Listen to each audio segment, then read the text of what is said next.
This is the Church of St. Paul in the Desert. In the name of God, amen.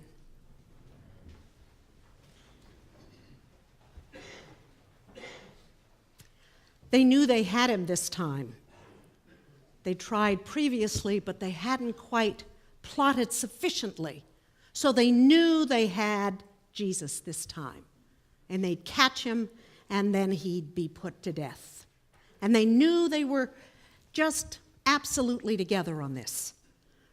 Now, Jesus did not have to be brilliant, though he was, to recognize that the Herodians and the Pharisees were coming together.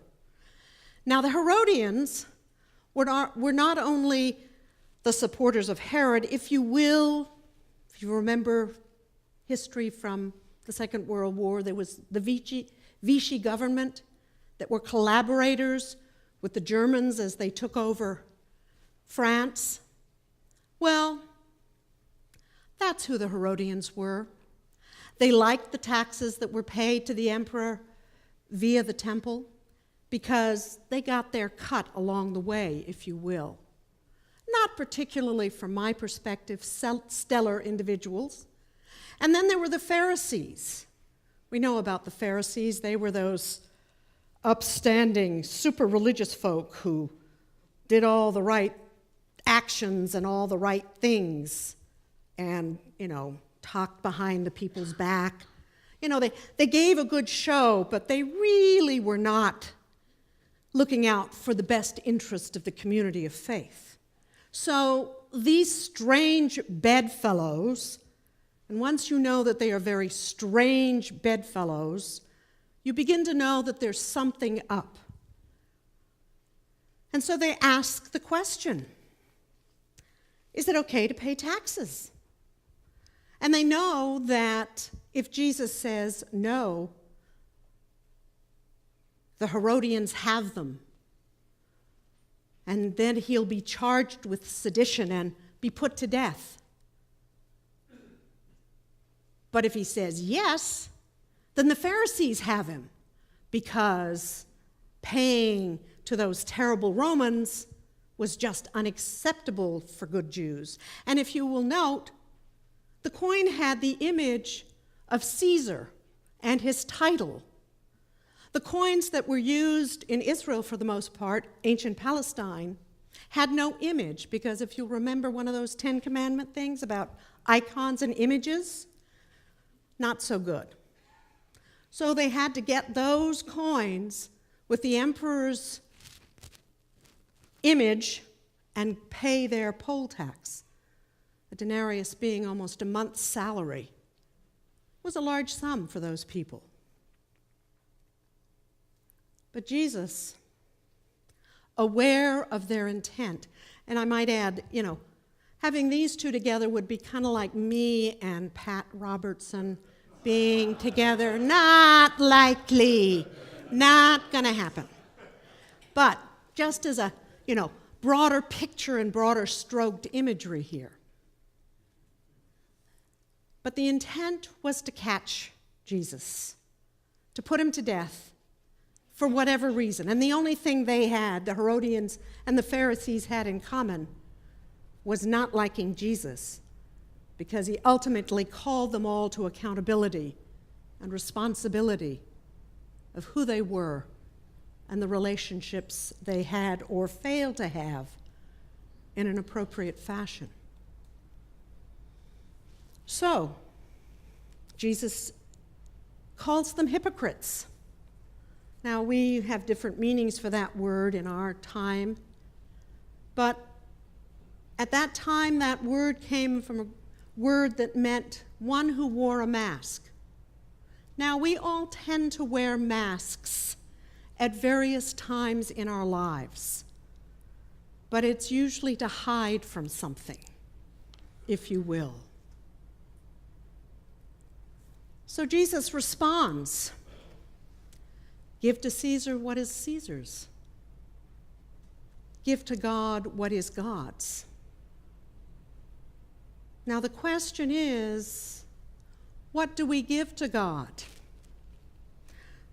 In the church, this would be the point where you would begin the stewardship sermon about the tithe and 10% and all of those good things.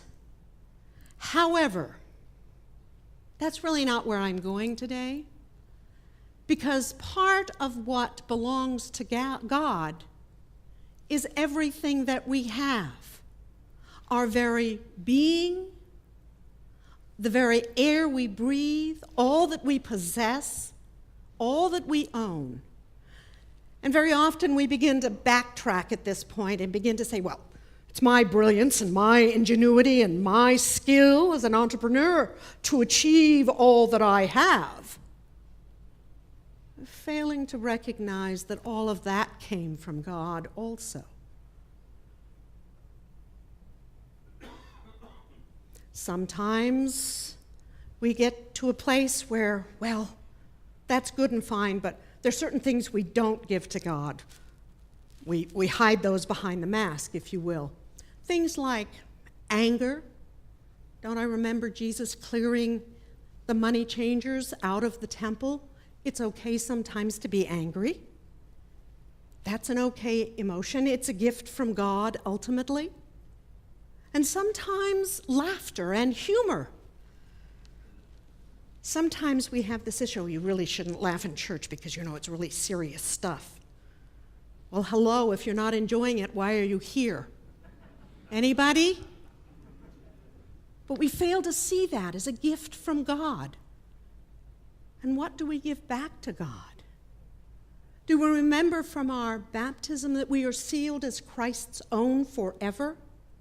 Do we remember that ultimately we are created in the image of God?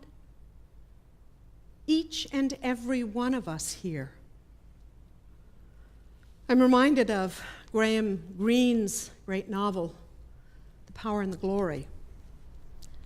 And the whiskey priest who stays, Father Montez, who stays in Mexico, and as the church is forced underground and priests are not allowed. And even though he has an issue, he remembers the task at hand to teach the people, to tell the story, to be instructed in what it means to be a Christian and a person of faith. And one day, a young Indian child asks, "What's God like?" And he begins to talk about mothers and fathers and uncles and aunts and brothers and sisters.